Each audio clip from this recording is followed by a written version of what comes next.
حضرات، میری یہ تھوڑی سی محنت ہے، آپ لوگوں کی دعاؤں، آپ لوگوں کی توجہ سے اور اللہ کے کرم سے میں نے ابھی عمومی چندہ نہیں کیا ہے۔ اور میں کیا بتاؤں، شاید آپ لوگ جانتے ہوں گے، میرے والد مرحوم بہت بڑے اللہ والے تھے، مولوی یاسین رحمۃ اللہ علیہ۔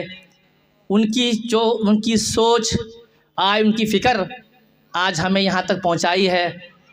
اور بہت غربت میں میرے والد محترم نے تعلیم کو ترجیح دیا۔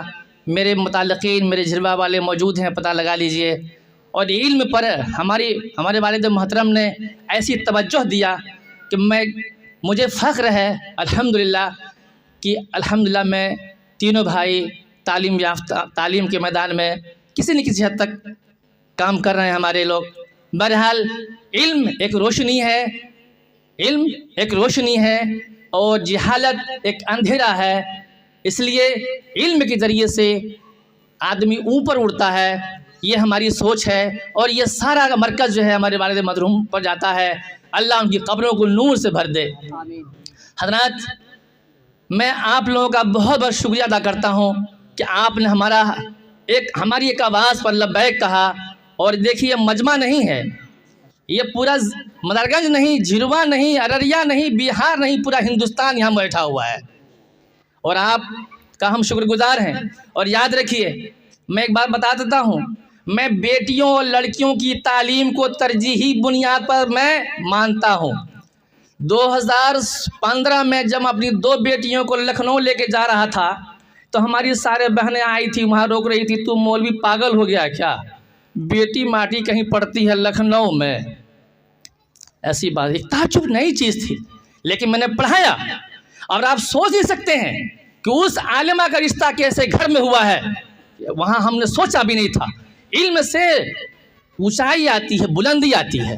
بہرحال اللہ کا شکر ہے، میری ساری بچیاں ابھی تعلیمی میدان میں لگی ہوئی ہیں۔ میں اپنی زبان سے تعریف کرنا مناسب نہیں سمجھتا ہوں۔ بہرحال، اور یاد رکھیے، جیسے پیڑ اور پودے کے نیچے میں ہم پانی ڈالتے ہیں سارا پودا ہرا ہو جاتا ہے، اسی طریقے سے سماج کے اندر میں سدھار لانا ہے، اصلاح لانا ہے۔ اور تو سب سے ضروری چیز یہ ہے کہ لڑکیوں کو تعلیم یافتہ ہونا نہایت ہی ضروری ہے۔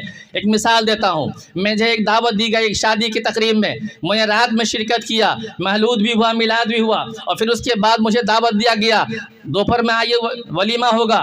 میں ولیمے میں شرکت کرنے میں گیا۔ حافظ قرآن کی شادی ہو رہی تھی، عالم دین کی شادی ہو رہی تھی، لیکن افسوس تھا بزرگوں دین بھائیوں، ڈی جے سامنے بج رہا تھا، ڈانسر ڈانس کر رہا تھا۔ مجھے حیرت ہوئی، میں نے اس عالم دین سے پوچھا، میرے بھائی یہ کون سا ظلم ہو رہا ہے؟ رات میں یہاں پر تعلیم، یہاں پر اللہ کی صدائیں بلند ہوئی تھی، نبی کی باتیں ہوئی تھی، آج دروازے پر افسوس یہاں پر آج ڈی جے بج رہا ہے، ڈانسر ڈانس کر رہا ہے، ایک عالم کی شادی ہو رہی ہے، ایک حافظ کی شادی ہو رہی ہے، افسوس ہے۔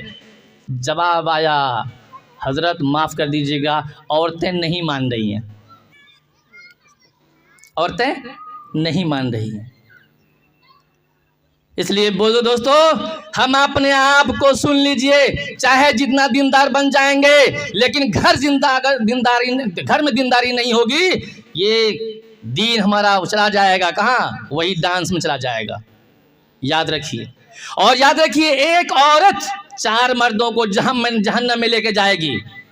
حضرت، میرا پروگرام ہوگا انشاءاللہ جب موسم صاف ہو جائے گا، رات کا وقت ہوگا، جب آپ لوگ بھی کھانے پینے سے فری ہو جائیں گے، دیکھیے گا میرا مجمع لگے گا انشاءاللہ العزیز، تب ہوگا۔ ابھی تو سارے لوگ کا ذہن منتشر ہے، زیادہ بات کرنا اچھا نہیں ہے، اس لیے میں اپنی بات کو یہاں ختم کرتا ہوں۔ جن لوگوں نے میرا ساتھ دیا، جن کے پاس میں گیا، انہوں نے بہت خوش دلی کے ساتھ میری بات کو سنا اور لبیک کیا۔ جن لوگوں نے میرا تعاون کیا ہے، مالی جانی، میں تہہ دل شکریہ ادا کرتا ہوں۔ اس کے علاوہ میں آپ لوگوں کا تہہ دل شکر گزار ہوں کہ آپ نے ہماری چھوٹی سی آواز کو سن کر کے ہماری دلجوئی کے لیے اللہ کے واسطے آپ تشریف لائے ہیں۔ اللہ اس کا نام البدل عطا فرمائے گا۔ انہی باتوں اپنی ختم کرتا ہوں، اب اس کے بعد مولانا تشریف لائیں گے۔ جی دیکھیے، یہ میرا جو ہے جامعہ عائشہ للبنات اور اس کی نسبت حضرت عائشہ صدیقہ سے میرے ذہن میں ہے۔ شاید ہمارے جانے والے کہیں کہ مولانا کی پہلی بیٹی کا نام بھی عائشہ ہی ہے۔ میں قبلہ روح ہوں، میری نیت حضرت عائشہ صدیقہ رضی اللہ عنہ سے میں نے منسوب کیا جامعہ کو، اور چونکہ میں صاف کہتا ہوں کوئی چندہ عوامی چندہ نہیں لیا گیا ہے، دھیرے میں نے اس کو یہاں تک پہنچایا ہے۔ ایک خطیر رقم کی ضرورت ہے ڈھلائی، اور انشاءاللہ اس کا بھی انتظام ہو جائے گا۔ ہمارا ارادہ ہے جتنی جلدی، کل پرسوں 2-4 روز کے اندر میں اگر ڈھلائی ہو جاتی ہے تو صرف 2 سے 3 ہفتے میں صفائی بھی ہو جائے گی، اور رمضان کے بعد داخلہ بھی ہو جائے گا انشاءاللہ عزیز۔ انشاءاللہ رمضان کے بعد مصمم ارادہ ہے، آپ لوگ دعا فرمائیں، اللہ کی مرضی رہی تو رمضان کے بعد انشاءاللہ داخلہ شروع ہوگا، اور یہاں پر بچیوں کی تعلیم کا سلسلہ شروع ہو جائے گا۔